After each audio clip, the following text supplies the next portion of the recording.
Bonjour à toutes et à tous, bienvenue dans les studios de Mediapart.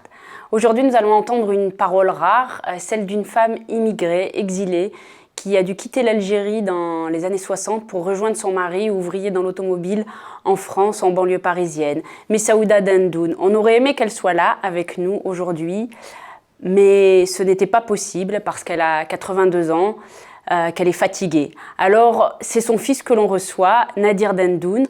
Bonjour Nadir. Bonjour. Merci d'avoir accepté notre invitation. C'est moi qui vous remercie. Vous filmez dans un très beau documentaire Votre maman, Messaouda. C'est un portrait tout à la fois intime et universel sur une maman, mais surtout sur une femme immigrée.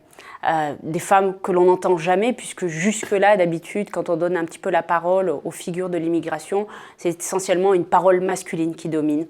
Regardons avant tout la bande-annonce. شوين كابيل واش تقبايلي 100% داش هذا كي تصربى غا كثير الطن تا كومبري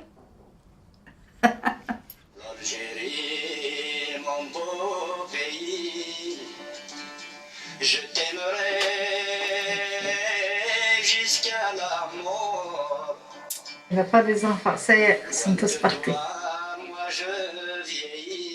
Alors, chaque حداري اللي بخامة واش ناكل كل حد سو خميس. Ça fait combien de temps que papa il est plus à la maison?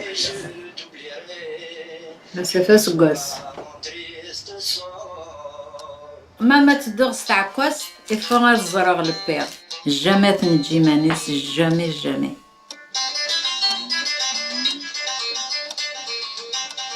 قاعد النظير بس كنت نتورا. C'est un dossier celle-là. Celle-là, tu la montres pas celle-là. Il y a quand même beaucoup d'huile, hein, non? Quand même. C'est gras. Hein? Non, لا حد خلينا الزيت. On dirait pas quand même. Ça fait grossir, non? سي الماكلة أنا تتمد ماكدونا ليكي غروسير سي با الماكلة وخدمة كيفي غروسير.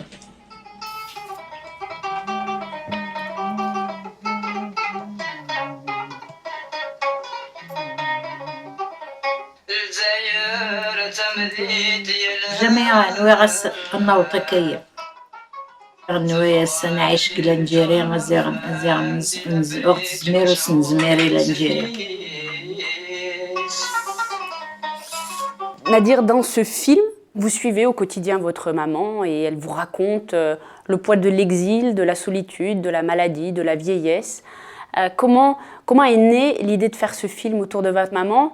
D'autant plus qu'il y a souvent un voile de pudeur qui habille ces femmes. Comment vous l'avez convaincue donc d'accepter l'irruption de la caméra dans le petit 2 pièces qu'elle occupe en banlieue parisienne, en Seine-Saint-Denis? Ça s'est fait un peu par hasard en fait. Un an après que mon papa il était placé dans un EHPAD, j'allais boire un café chez ma mère chaque matin. Donc à chaque fois que j'ai le temps, c'est mon petit plaisir de la journée. Donc je vais chez ma mère, je prends un café et je voyais qu'elle avait beaucoup de choses à dire. Elle me disait des choses qu'elle m'avait jamais dites auparavant. Et j'en ai parlé avec une amie monteuse qui m'avait aidé sur le précédent documentaire et elle m'a dit tu devrais filmer ta mère. Au début, je me suis dit ok, bon, donc voilà, je vais voir un peu ce que je vais faire avec. Et j'ai sorti donc une vieille caméra, une PD100, donc c'est une caméra à cassette, une caméra qu'on n'utilise plus du tout, quoi, presque. Et j'ai commencé juste à la filmer en me disant, j'étais pas trop sûr ce que j'allais faire avec, je verrai. Donc c'était comme des séances de psy, un peu.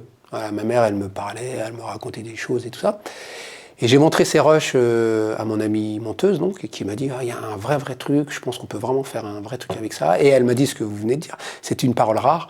On a souvent donné la parole à des hommes et ça a été souvent donc, sur le prisme du travail.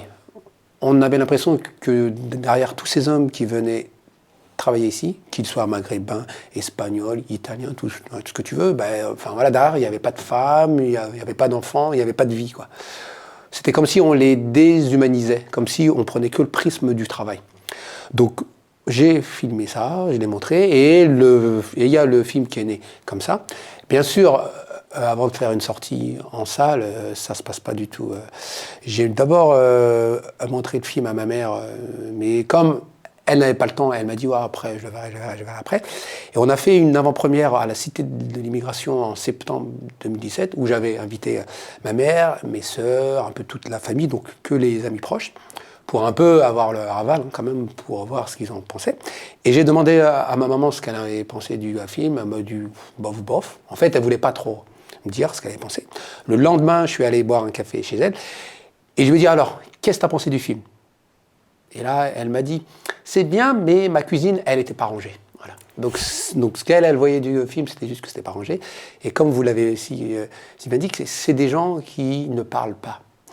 Ma mère, elle n'a jamais appris à dévoiler ses sentiments. C'est une vieille génération de femmes, tout en pudique. Et moi, je trouve qu'elle dit beaucoup dans ce film. Rien que ses silences, ils en disent beaucoup. Certains peuvent penser, en allant voir ce film, que ma mère ne dit pas grand-chose, alors qu'elle dit énormément sur l'exil, sur la vieillesse, sur la solitude, sur l'absence de mon père avec qui elle a vécu 63 ans quand même.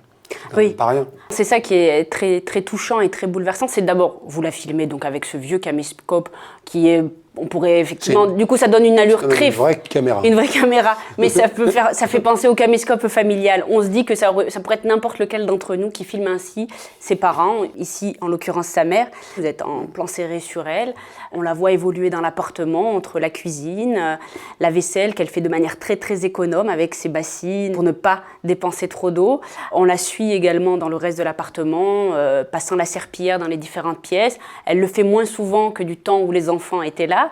Et donc, au-delà de cette personnalité attachante, on découvre en premier lieu l'absence, la perte de l'être cher. Et c'est ce que vous disiez, voilà, donc votre papa qui a été placé en EHPAD, en maison médicalisée, parce qu'il est atteint de la maladie d'Alzheimer. J'aimerais qu'on regarde un extrait.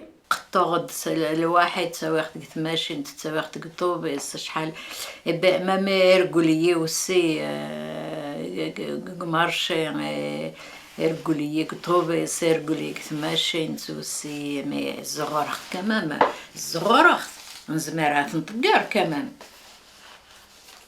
زمرات تقرغه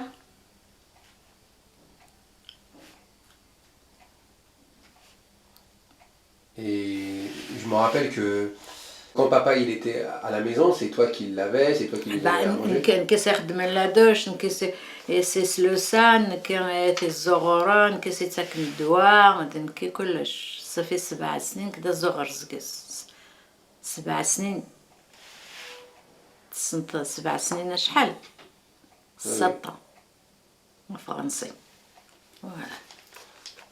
Et donc là c'était trop après. Bzaf. Non, c'était اللي غيقومان اللي غيقومان تنايد سينو اتمثط قبليس فوالا سينو تنايد اتمثط قبليس يعر ديجا تنايد اثناوي غلا ميزوغات غيت اثناوي تقومايلي فوالا. Mais alors que pour vous c'est la honte un peu quand même. Bah bien sûr, voilà, bien sûr. Parce que c'est pas dans notre culture. Voilà, نكوني نطقرارة ونتغرى دريانا وسي نكوني نتسكري حد وسي ما ولا حدا شارتشن ما ولا حدا شالسن من جمعين نكوني نطقرا دريانا ونطقرارا ما ولانا ونطقرارا مرة نكون كيا ولا.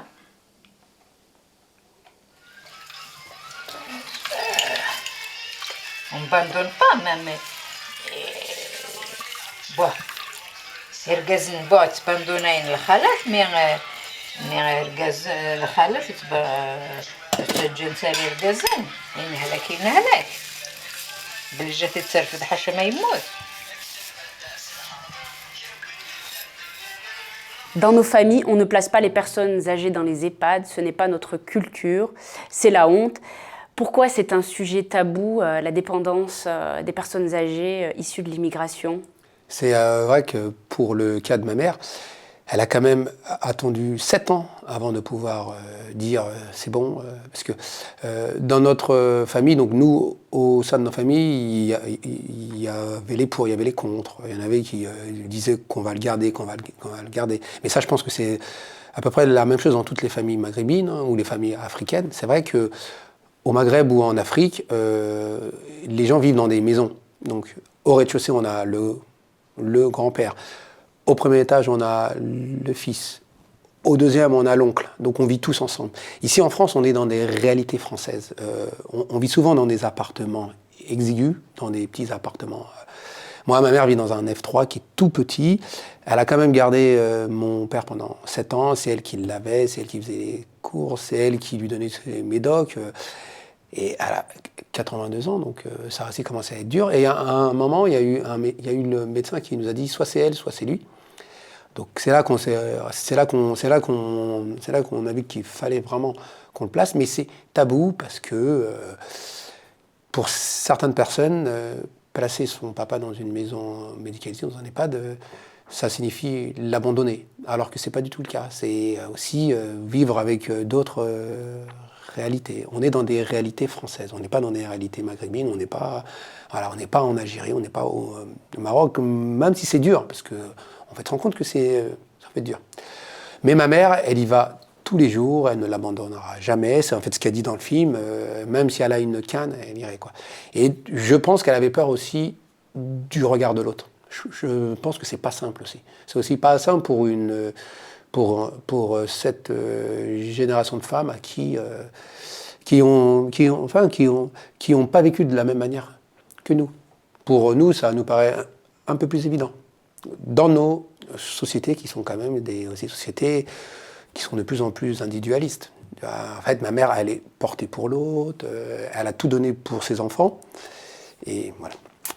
C'est aussi un film sur la classe sociale. Votre maman a une conscience aiguë de ses origines, de sa classe sociale. Nous ne sommes pas des bourgeois pour aller manger tous les jours au McDonald's ou au restaurant.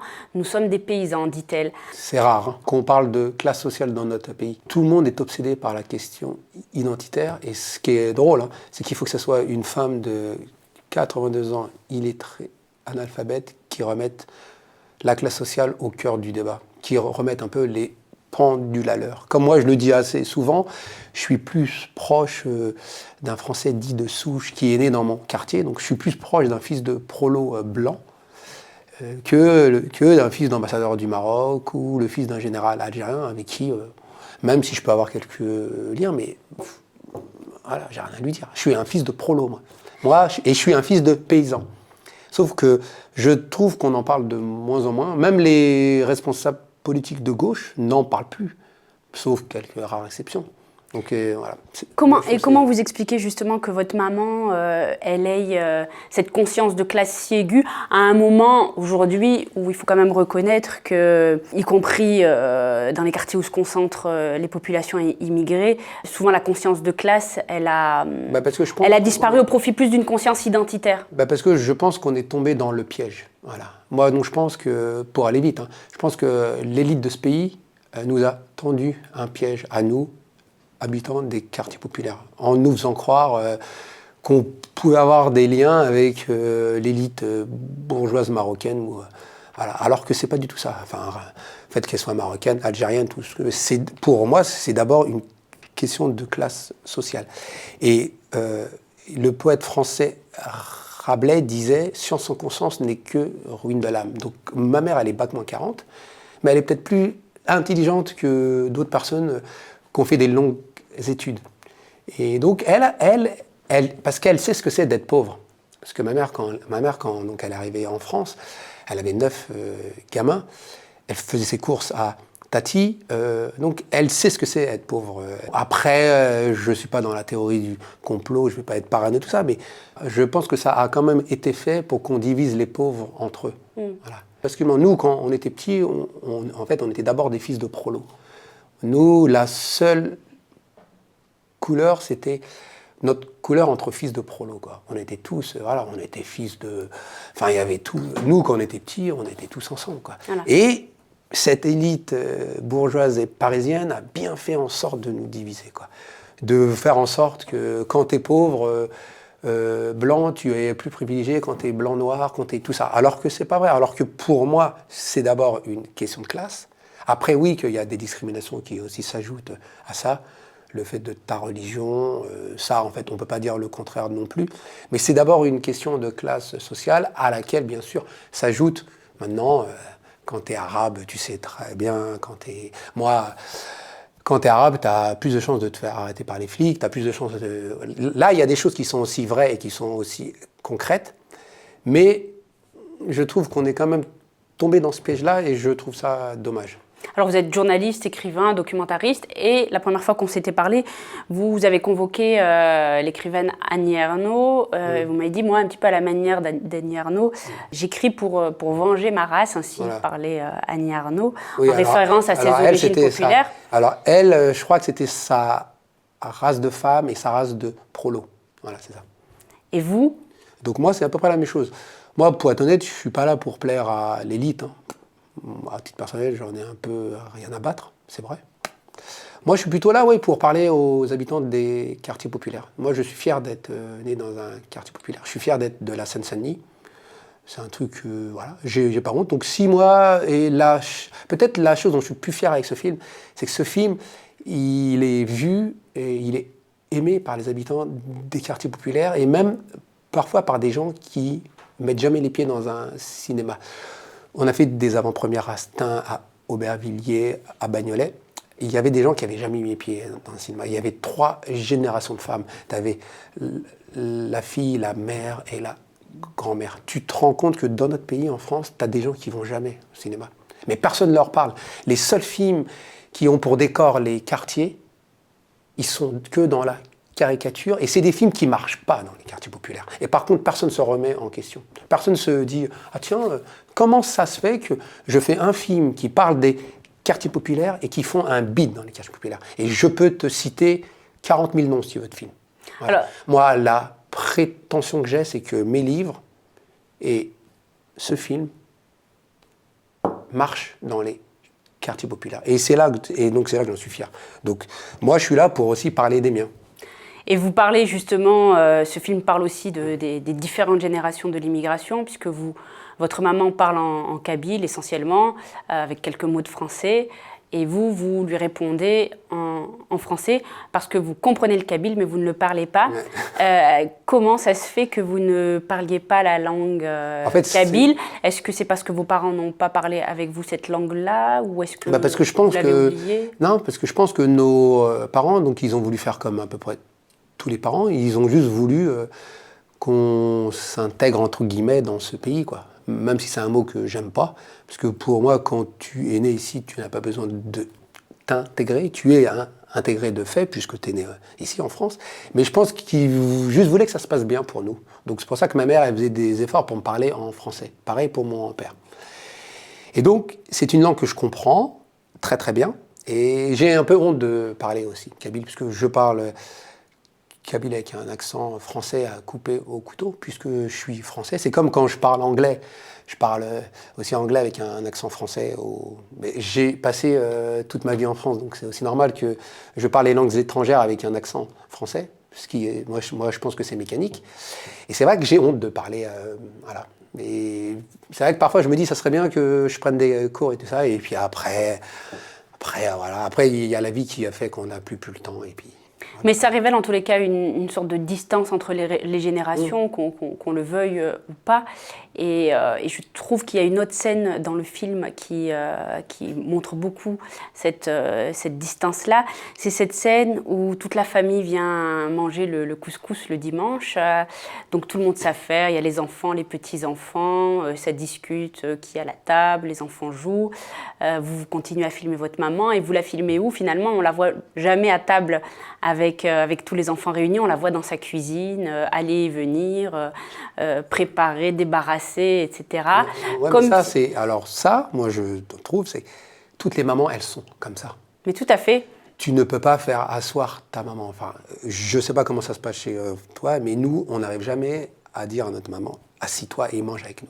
Ah, ben, pas du tout. Ils ont donc été élevés comme ça, ils ont fait été élevés, et puis même, je pense que ça lui fait plaisir à ma mère. Ça lui fait plaisir de faire plaisir à ses enfants. Et en plus, elle est quand même arrivée à un âge où elle veut se sentir toujours utile. Et en fait, du jour où elle ne pourra plus faire plaisir à ses enfants, peut-être que ça sera la fin pour elle aussi. Oui, et puis ces femmes armées de l'ombre qui ont rejoint leur mari, qui travaillent dans des conditions difficiles, pour la plupart à l'usine, etc., ont tout donné pour élever leur famille. pour élever les enfants du mieux possible, sans qu'à l'école on ne devine qu'ils sont issus d'un milieu pauvre. Je crois qu'un petit peu votre maman, c'est cet hymne-là, une sorte d'hymne au sacrifice des femmes issues de l'immigration. Elle est pourtant enfermée, emprisonnée par l'exil, ainsi qu'elle le raconte tout au long du film. J'aimerais qu'on regarde un autre extrait ensemble.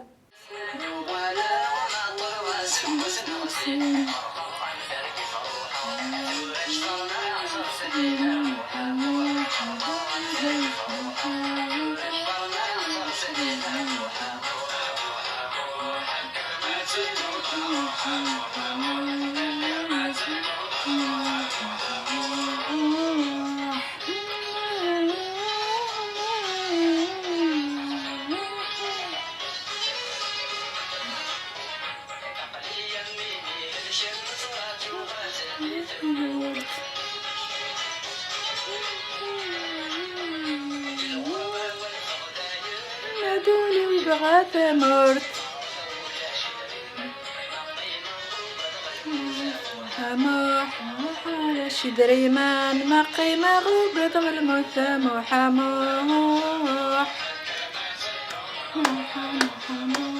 كلمة صدوط مرحمة حموح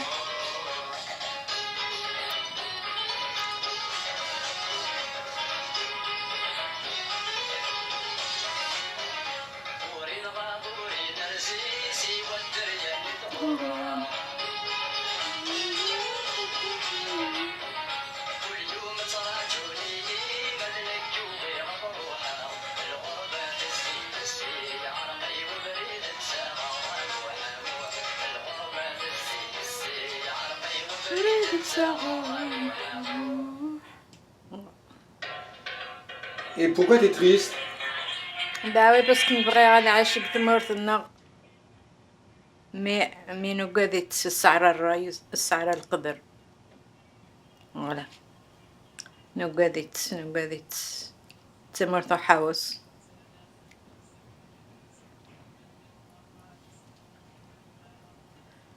أقلا نقيم كثمرت روميا ندعو غير باغي عفو.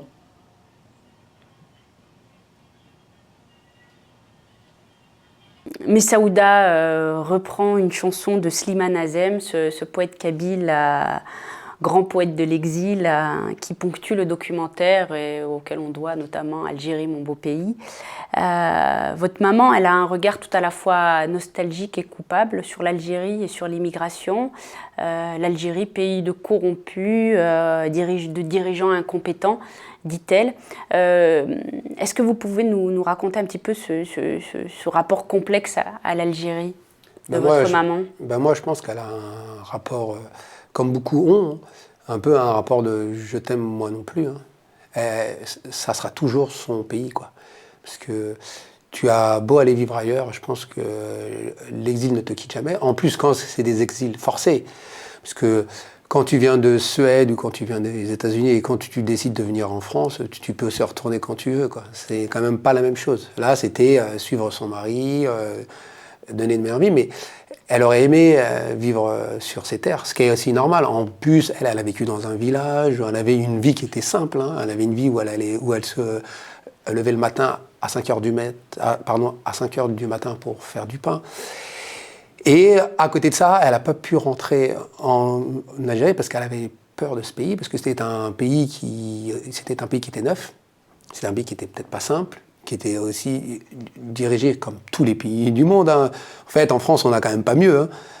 Avec la bande à Macron et tout ça, c'est quand même pas non plus top, quoi. Donc tous les pays ont leurs dirigeants qu'on mérite aussi parfois, c'est un peu ce qu'on dit, quoi.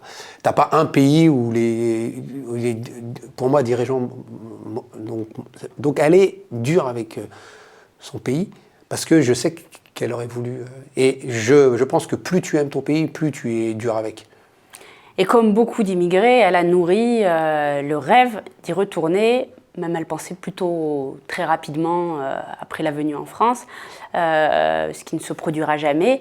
On a construit une maison, on a meublé une maison, on a planté des oliviers, on a construit des puits, raconte-t-elle.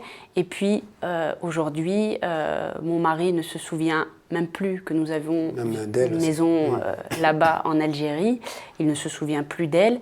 Et là, on ressent quand même une grande souffrance en elle que ce vœu-là n'ait pas pu être exaucé. Même si elle dit en même temps, retourner là-bas, tout le monde est âgé, tout le monde est très vieux autour de moi. Mes enfants, mes petits-enfants sont ici en France. C'est ça. C'est qu'en fait, ma mère, elle est devenue française. Parce que quand tu passes 60 ans dans un pays, ta vie, elle est ici, quoi. Ma mère, même si demain, elle y retournerait, je pense que la France, ça lui manquerait. Hein. Elle habite dans la même cité depuis 1968.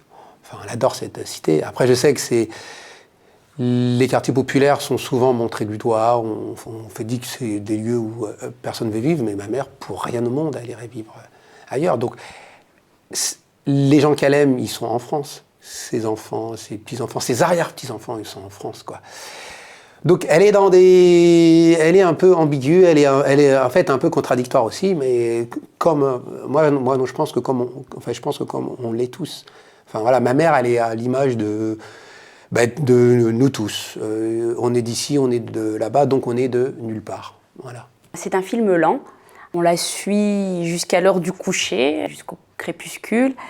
Et en même temps, ça s'arrête à ce moment-là, alors qu'on voudrait un petit peu en savoir plus. Est-ce que ce ne serait pas là peut-être le défaut du film ? En fait, moi j'ai fait ce film par rapport à elle, ce qu'elle est. C'est une femme qui vit sa vie lentement. Rien à voir avec nos vies, rien à voir avec ta vie, rien à voir avec ma vie à moi, où on est toujours à 100 à l'heure. En plus, quand tu vis en région parisienne, tu as une vie accélérée, quoi. Tu prends le métro, tu prends le bus, tu vas au sport, tu fais tout ça. Elle prend 2 heures pour prendre son café le matin. Elle se lève, elle prépare son café à l'italienne, elle prend vraiment le temps de vivre. Hein. Et elle me dit à moi, Nadir, ralentis, prends le temps de vivre. C'est en fait ce qu'elle dit dans le film. Elle dit là, elle trouve que la nouvelle génération va trop vite. Et donc, j'ai fait ce film à son image à elle, mais on n'a plus l'habitude de voir des films où il ne se passe pas quelque chose, où il n'y a pas des effets spéciaux. Et moi, je trouve, au contraire, la force de ce film, c'est ça. C'est d'avoir créé une intimité autour d'elle. Quand elle prend son café, tu es avec elle en train de prendre le café. Quand elle écoute la musique, tu es avec elle la musique. Donc voilà, et puis je l'ai fait à l'instinct. J'ai pas voulu faire un film sur l'immigration ou sur... Non, j'ai juste voulu donner la parole à quelqu'un que j'aime, bien sûr, mais à une parole rare surtout. Et puis, parce qu'il faut qu'on laisse des traces quand même. Parce que, voilà, la parole de ma mère, c'est une parole vachement rare. Dans 20-30 ans, peut-être que les petits-enfants ne sauront pas que leur grand-mère ou que leur arrière-arrière-grand-père, enfin, que leur arrière-arrière-grand-mère était cette femme-là. Donc c'est peut-être une œuvre historique aussi, quoi, de laisser des traces. Et vous, les enfants, petits-enfants, arrière-petits-enfants, comment vous vous placez dans ce rapport à l'Algérie Un rapport un peu alambiqué, toujours. Voilà, c'est ce que je disais tout à l'heure, on est d'ici, on est de là-bas, donc on ne sait pas trop d'où on est, quoi. Mais avec l'âge, ça s'arrange quand même. Mais vous y retournez, À retourner, ouais, si, quand j'ai le temps, j'y vais. Il m'arrive d'y aller 2 fois par an. Là, ça fait un petit bout de temps que je ne suis pas allé, mais dès que j'ai le temps, j'y vais. Ça fait du bien, ça fait du bien aussi de retourner là-bas. Personne n'a coupé le cordon. Non, pour moi, on a le droit d'avoir plusieurs identités, quoi. C'est pas grave, quoi. Alors parlons un petit peu de la distribution du film avant de terminer. Où est-ce qu'on peut le voir ? À Paris, en province ? Difficilement. Et voilà. Et de ce que je comprends, c'est que ça a été quand même un parcours du combattant. Ouais, moi, je pense que comme plein de films qui sont autoproduits, autodistribués, où c'est pas simple. Par contre, là, ce qui est un peu triste, ce qui est un peu dommage, on a fait plusieurs avant-premières qui sont blindées. Mais quand je vous dis blindées, c'est blindé jusqu'ici, quoi. Il y a une liste d'attente, tu as des gens qui ne peuvent pas rentrer. Donc, ce film comble un vide. Et c'est pour ça que ça marche. C'est parce qu'il y a très peu de films de ce genre. Et donc, on pensait que les salles parisiennes allaient nous aider un peu. Pour l'instant, ce n'est pas ça. À part le Luxor, à qui je dis merci. Qui est donc une salle de cinéma dans le 18e arrondissement. Qui se trouve au métro Barbès-Rochechouart. Ce film, donc, il sera chaque matin là-bas à 11h15, je crois. À part ça, sinon, on a les films, sinon on a les salles en périphérie de Paris, Montreuil, Bagnolet, on attend d'autres. Sinon, En province, ça marche plutôt bien. Saint-Étienne, Toulouse, Montpellier, Bordeaux, Massat, Roubaix aussi, Maubeuge. On a mis toutes les dates et tous les lieux sur la page Facebook du film, Des Figues en avril. Et puis, et puis, moi, je pense que j'ai réussi mon pari, c'était de faire venir des gens qui n'avaient jamais mis les pieds dans un cinéma et de faire un film, surtout, moi, ça me tient à cœur, de faire un film populaire. Voilà. Pour moi, s'il y a des gens, c'est un film qui touche aussi beaucoup de familles, et ça ne touche, et c'est pas un film, même si on peut croire que c'est un film communautaire, mais c'est pas du tout un film. C'est un film universel. Un fils qui filme sa mère. Voilà, c'est une histoire d'amour entre aussi son fils et sa mère et son fils. Enfin voilà, vous avez vu comment je le vends bien le film. Merci Nadir. À très bientôt pour un nouveau Maghreb Express. Merci à 5e étage.